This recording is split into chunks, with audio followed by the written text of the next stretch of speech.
right under Indiana University Southeast, it says Indiana Purdue University. That should be at Indianapolis. Okay, at Indianapolis. Okay, thanks. And then right below it is the Fort Wayne campus.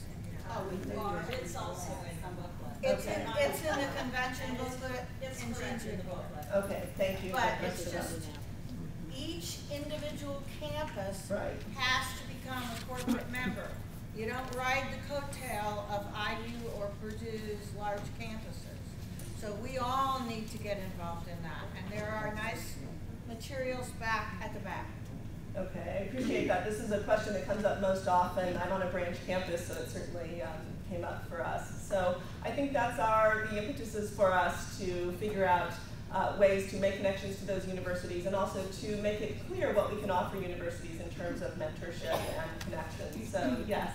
How much do these affiliate universities have to pay? It depends on the number of students at the institution. So I think I don't have those numbers off the top of my head. But it's extremely inexpensive. I mean, about $250 to $375, something like that. So that information is on the web. And yeah, I would say in the larger scheme of universities, it's a small cost for a fairly large benefit. Do they have to do that every year? Yes, it is every year. So, I mean, you've got to come up with a strong pitch. But the benefits are quite large, I would say, for students. So a good connection to both a national organization and a local group.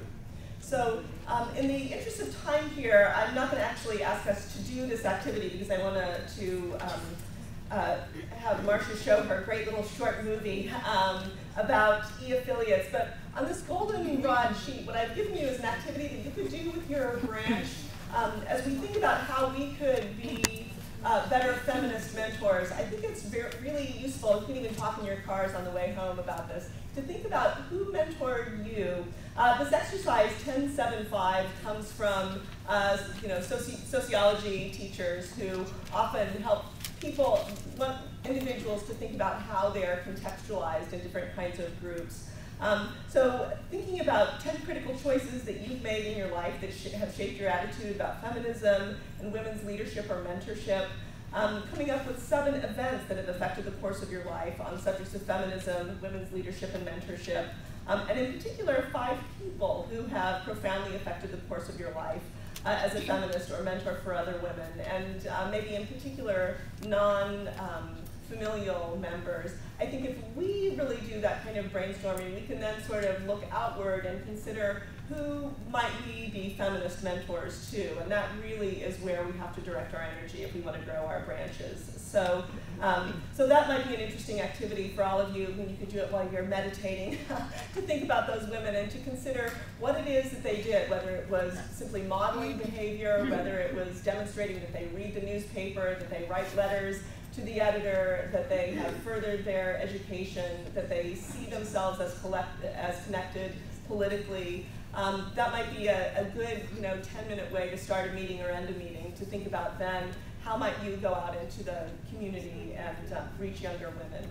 So Marcia put together this great little video 2 years ago, is that right, when the eStudent affiliate was just launched, and I think this is a great advertisement, and maybe you can also tell us where it's linked so that we can access this. A quick word of explanation. When AAUW announced the eStudent affiliate in October of 2008, I said, this is fantastic. I'm starting my 30th year in AAUW, and I've been membership chair, and I've been college university representative at ISU since I can't even remember when. And ISU's always been a partner institution as far back as I know. I don't know how far back to go. I've been through other attempts to get the undergraduate, and they just never quite worked for whatever reason. And I thought, well, this is great. eStudent affiliate, all they have to do is sign up. And I knew that there might be a kind of a challenge to promote this. The woman in the video with me, I have known since she was a freshman. Her name is Annalisa No. She just graduated in December. She's one of these fantastic people. She was the National Honor Society National Student of the Year. She immediately has just finished up working with Vi Simpson as an internship and got some sort of an award of the interns get. And she's a lovely, lovely person. I said, you're going to make a commercial with me and then you're going to join.